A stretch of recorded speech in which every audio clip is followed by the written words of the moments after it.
All right, listen up. Most arm wrestlers who top roll are not training efficiently or properly. But in this video, I'm gonna be giving you guys my best exercises to train your top roll. I'm also going to be providing you with bonus tips and tricks. On top of that, at the end of the video, I'm gonna be providing you guys with a free top rolling training program. So this video is gonna be broken into 4 key factors. Factor number 1, hand strength. Factor number 2, top roll ability. Factor number 3, gym exercises you're going to require. And factor number 4, bonus tips that are going to help you take your arm wrestling to the next level. This is coming from experience, so I highly recommend you stay to the end of the video. So factor number 1, we're going to be talking about hand strength. As a top roller, in my opinion, is extremely important. Now, when I'm arm wrestling other top rollers, they always have one thing in common. They can top roll, but they don't have very strong hands. They have the pronation, they don't have the hand. So I'm going to give you guys some tips here. One exercise I really love to do, and I practice this like 3, 4, 5 times a week, might be a little obsessive, is plate pinches. I like to use a clamping machine, so if you guys have one at your local gym, they're kind of an odd one. You don't see them around too often, but if you can get something that can help you squeeze, this allows me to build my muscle in between my thumb and my index finger, and also allows me to build some size and strength just underneath my pinky. Another tool that I would highly recommend is the arm wrestling wrist ball. I know Israel Arm Wrestling has one of these, Mazarenko has one of these, Omega Strength Obsession. Essentially, every company that I could think of has one of these tools. And what I really love about the arm wrestling ball is not only does it practice this static movement right here, but allows you to squeeze as you're pronating, so you're always getting tension underneath your pinky and your thumb. And in my opinion, when you're gripping up with someone, that strength right off the go, it's extremely important. Now, this one's gonna be very controversial. I'm sure you've heard so many arm wrestlers talk about this on how it's not important. So I'm gonna give you guys an example. Think of this.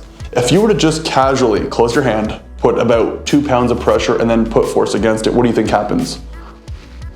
Your wrist bends, right? Simple as that. Now let's pretend ballpark number, let's use 50 pounds of pressure. See where I'm going with this?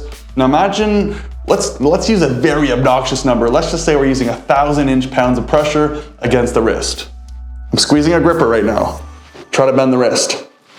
You can't. So this is another tool I have in my toolbox that allows me to have that really gripper strength ready go, where my hand is so strong, my arm usually gives up way before my hand ever will, and I can honestly contribute this a little bit to grippers. Now this one is one of the most common exercises in arm wrestling. In fact, it's probably the most basic exercise that any arm wrestler will ever tell you to do, and this is cupping. Literally this. If you cannot cup your opponent in your top roll, you don't have a top roll. Now, if there's one tool I can recommend to help you guys bring your cupping to the next level, I highly recommend the wrist wrench. We're gonna talk about it a little bit later, but just think of it, you always have pressure coming off your fingertips. If you can get a good forearm curl while keeping your finger pressure on the inside, you're golden. And last but not least, for hand strength, we have static finger pressure. Now, what do I mean by that? Every company sells this tool, and it's essentially just the wrist max. Get your hand in the tool, get that cupping motion, and just cup. And what I like about this tool specifically is it practices all the pressure on the fingers. Now, a traditional tool would be a casual forearm curl, but what's nice about the static wrist max is when you're actually cupping, your fingertips are doing all the work, for the most part. And when arm wrestling, if you can be dominant in this position, you've probably won the match already. All right, so moving on to factor number 2, the top roll. Very simple, but there are some very key exercises I would recommend to you guys, because this is gonna take your top roll to the next level, starting with the most basic exercise as a top roller, and this is back pressure pronation. You're essentially gonna take a strap, put it on your thumb, headed back, and you're just gonna pronate as you're going backwards.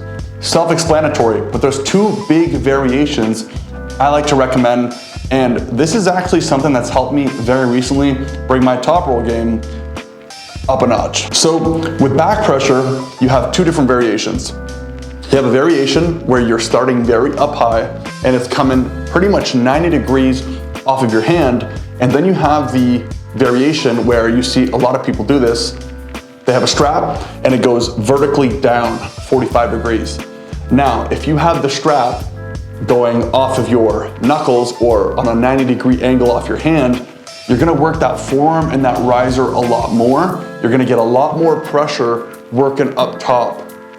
If you have a strap that's going downward and you're practicing your back pressure pronation, that's gonna help you on your bicep.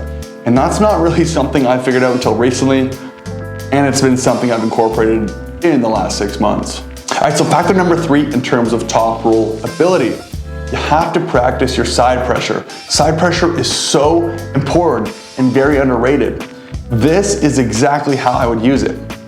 Get a very high position, make sure the side pressure is literally coming off the side, get everything in nice and tight, and as you're practicing your side pressure, you want everything to be well connected.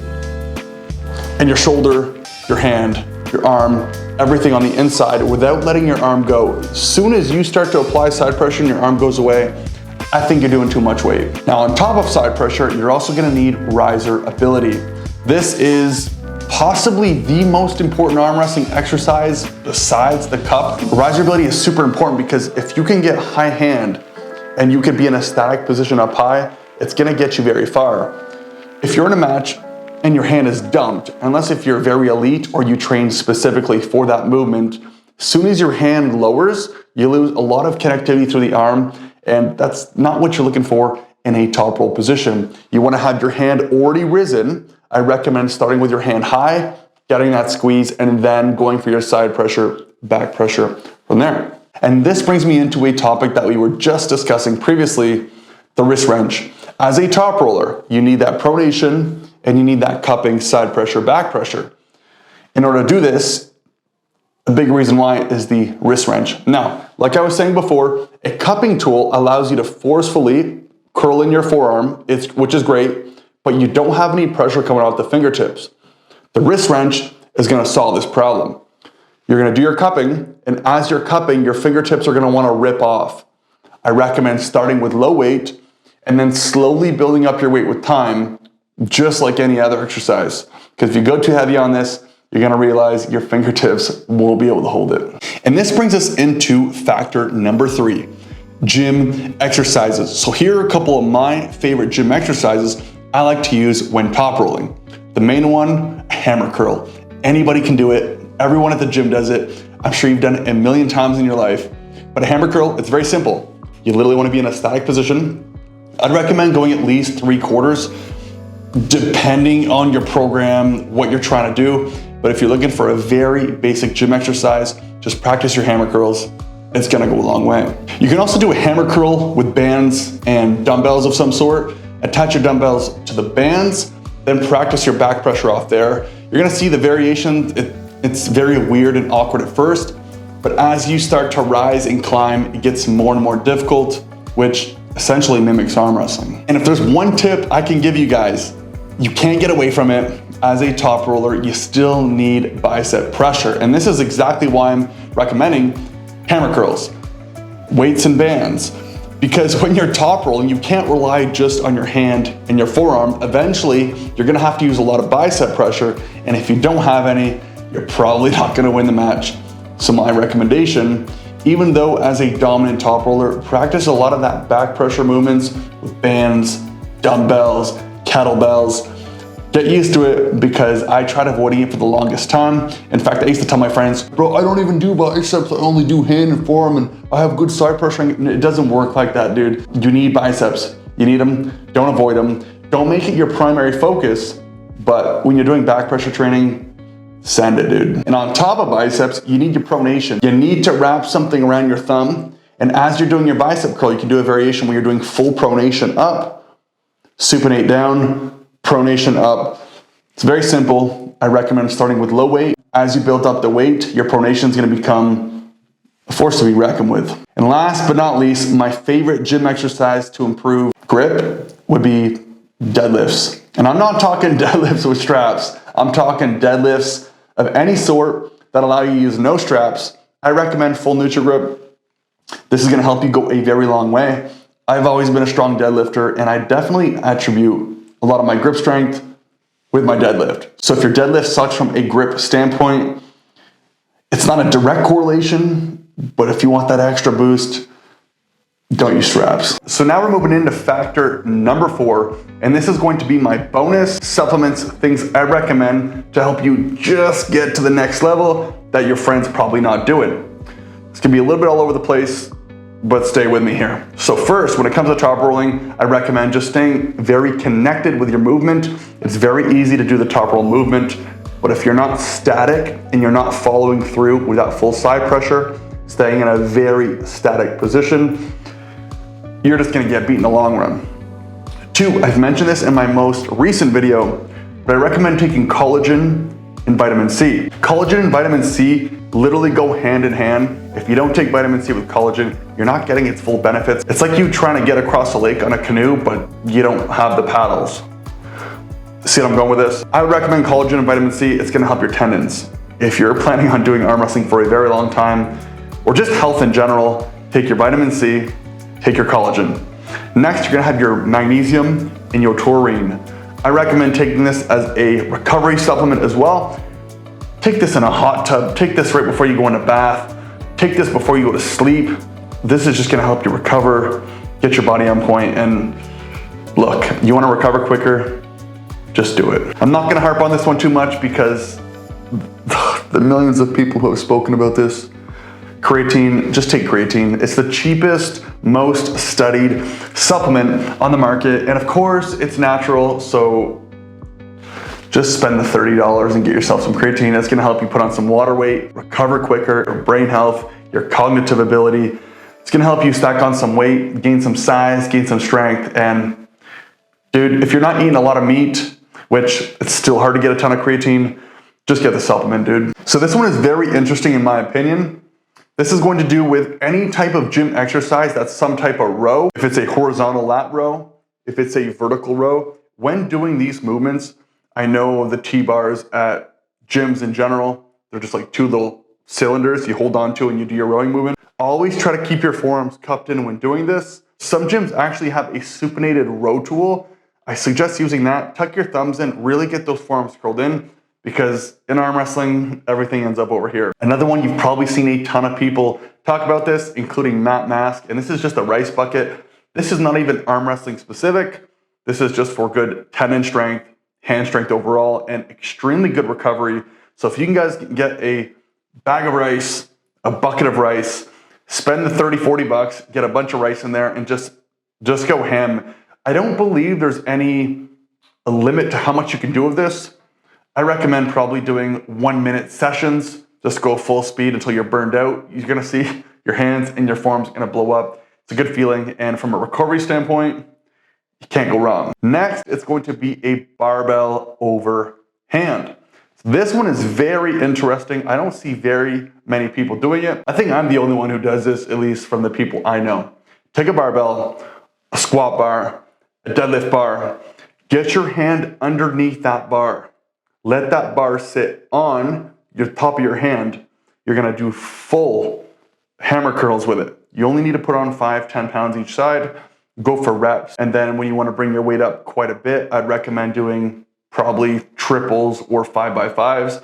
This is gonna help your riser strength, which you can't go wrong. And last but not least, this is a little bit all over the place, but I recommend either getting a massage gun, get that deep muscle tissue moving, get some cupping if you can afford it, or you're able to if you have availability to it, acupuncture, hit the sauna, hit a hot tub, and at the minimum, on your active recovery days, I recommend just going for a walk, getting your heart rate up, just get some blood flow, use some bands. It goes a long way. Now that you've made it to the end of the video, this is going to be a free arm wrestling Toproll program. It's gonna be a 5-day program with 2 off days. So what I want you to do, Monday, we're gonna focus on pronation and back pressure, help you engage that pronation, a lot of bicep pressure. Tuesday, I want you to focus on your hand, so all the pressures I was talking about, and your riser. So same thing as back pressure, like I was mentioning, get that riser moving, get your hand control. Wednesday, just take it off, complete recovery. You can use a little bit of bands if you want, if you're a little bit sore. Thursday, we're gonna jump into back pressure with some riser because you're already doing some back pressure. And then I want you to add in some side pressure. Side pressure is very weird and interesting and can be difficult, so I recommend using very light weight. Go for the high reps, get a ton of blood flow. If you start to get any pain in the inner elbow, I recommend just taking some time off from touching side pressure for at least the next 48 to 72 hours. At least wait until you're fully recovered from a side pressure standpoint.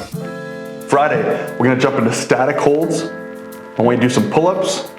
I want you to do some high reps and neutral position curls. If you're static holds, you can do isometric. If this just means holding a dumbbell in a 90-degree position, slant it over. Try not to cheat that because you're just cheating yourself at that point. Pull-ups, I would recommend more neutral. Really think about the arm wrestling movement when you're doing it. And of course, just do it high rep. I think that's the best way to go. When you're leading up to a tournament, if you're in a mid-phase of some sort, at that point, I'd probably bring it up to that 5 rep mark and then taper off from there. Saturday, it's just gonna be blood flow. This is going to be your walking, your rice bucket, bands, sauna, steam room, hot tub, and then this will bring us into Sunday, which is completely off. If you wanna become a pro arm wrestler in just under 2 years, watch my most recent video just right there, and I'll catch you guys on the other side. Peace.